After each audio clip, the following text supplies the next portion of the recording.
Allah itu adalah penuh belas kasih dan sumber segala penghiburan.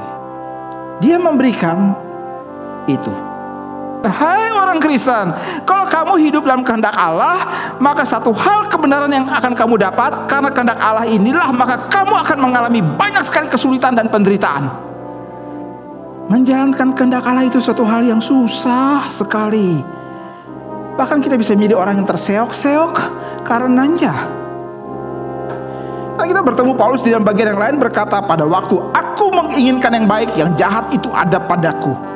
Dia melihat ada sebuah situasi di mana dia terus-menerus berperang dan dia betul-betul susah. Itu sebab dia kemudian berkata, cilaka aku, cilaka, tapi syukur kepada Allah oleh karena jalan kemenangannya melalui Yesus Kristus. Cilaka aku karena dia bertemu bahwa kerap kali dia seperti mau menyerah saja. Kerap kali dia merasa seperti putus asa. Kerap kali dia berasa, sudahlah, lebih baik selesai dan tidak melakukan apa-apa lagi. Matilah, itu lebih beres. Bukankah dia juga berkata di dalam bagian yang lain, adalah lebih baik aku pergi kepada Bapa di sorga. Dan itu selesai sudah semua pergumulan dan penderitaan. Tetapi kemudian dia meneruskan, tetapi apa adalah lebih baik bagiku untuk tetap tinggal bagimu.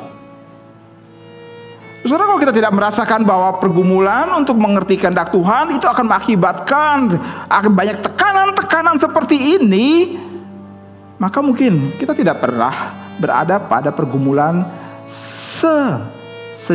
sejatinya. Paulus berkata, aku menderita karena itu. Menderita karena apa? Karena dia melakukan kehendak Tuhan. Tuhan memberikan uluran tangannya, belas kasihnya. Tetapi juga tidak hanya berhenti sampai di situ, dia memberikan penghiburan. Penghiburan di sini sekali lagi saudara bukan suatu hal yang bersifat mellow. Kata penghiburan itu ditulis oleh Paulus di sini memakai kata yang sama seperti yang dikatakan oleh Tuhan Yesus ketika memperkenalkan kehadiran Roh Kudus sebagai seorang penolong. Ia memakai kata paraklesis, orang yang berdiri di samping, dan bukan hanya itu, orang berdiri di samping tersebut sedang memanggil. Karena pakai kata dari kedua kata para dan kaleo. Para itu di samping, kaleo itu adalah I call, aku memanggil.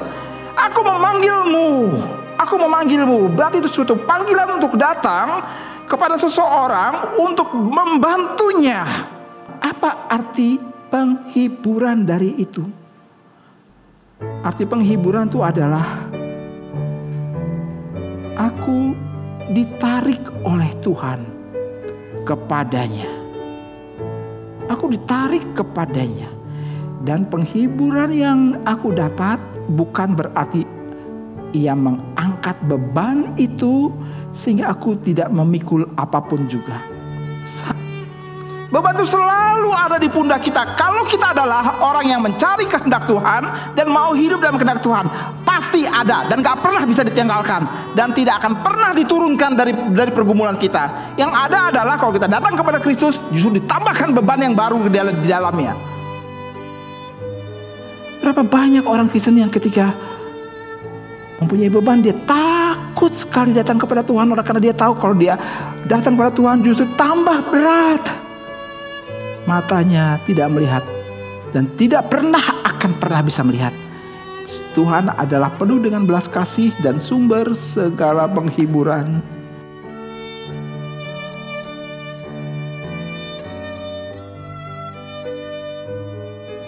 Ada orang yang ingin mendapatkan penghiburan tetapi menolak penderitaan, maka jangan berharap. Engkau ingin mempunyai penghiburan daripada Tuhan oleh karena engkau berbuat sebuah dosa, lalu kemudian engkau mendapatkan sebuah kenyataan bahwa hidupmu makin hancur, atau engkau dibawa ke dalam penjara, atau hidupmu merasa begitu sia-sia, lalu engkau berkata, Tuhan hiburkanlah aku. Tuhan bilang, enggak, rasain lu. Saudara, Tuhan tidak pernah meminta kita untuk melarikan diri. Paulus tidak pernah melarikan diri, tapi ia meminta kita untuk menghadapinya. Sama seperti yang Paulus katakan, dia menghadapinya Dua hal ini saling berkaitan satu dengan yang lain. Penghiburan daripada Allah dan penderitaan karena mengikuti kehendak Allah. Membawa kita untuk melihat dua hal ini tidak bisa dilepaskan. Paulus menghadapinya dan dia menemukan penghiburan itu. Penghiburan daripada Allah tidak akan pernah menghilangkan stres atau beban kita. Tetapi dia membantu untuk menanggung beban itu. Apa yang dia buat? Dia kirim orang atau situasi apapun untuk membawa kita melihat dia adalah sumber penghiburan. Dia bisa berbicara melalui firman yang kita baca atau apapun yang kita jumpai. Bahkan dia pernah atau bisa mengirim orang untuk datang dan berbicara kepada kita. Karena itu adalah salah satu arti daripada paraklesis. Tujuan penghiburan daripada Tuhan. Dia tahu apa yang kau butuhkan, dia tarik engkau kepadanya. Lalu dia memberikan kekuatan itu kepadamu. Dengan beban yang ada, engkau kemudian Tuhan suruh pergi. Tuhan pergi untuk memberikan penghiburan kepada orang lain yang mengalami hal yang sama. Penghiburan itu tidak pernah berpusat kepada diri sendiri. Saudara punya pergumulan? Ya, itu tanda Tuhan sedang menarik engkau kepadanya. Kalau engkau menemukan penghiburan tersebut dari Tuhan, maka itu bukan untuk dirimu sendiri. Engkau harus bagikan kepada orang lain supaya mereka bisa menikmati sukacita yang sama. Saya mau mengatakan demikian sebenarnya. Engkau pernah menerima penghiburan dari Tuhan? Ya. Itu berarti engkau mempunyai hutang pelayanan penghiburan kepada orang lain. Tuhan mengeringkan air mata kita agar kita dapat melakukan hal yang sama untuk orang lain.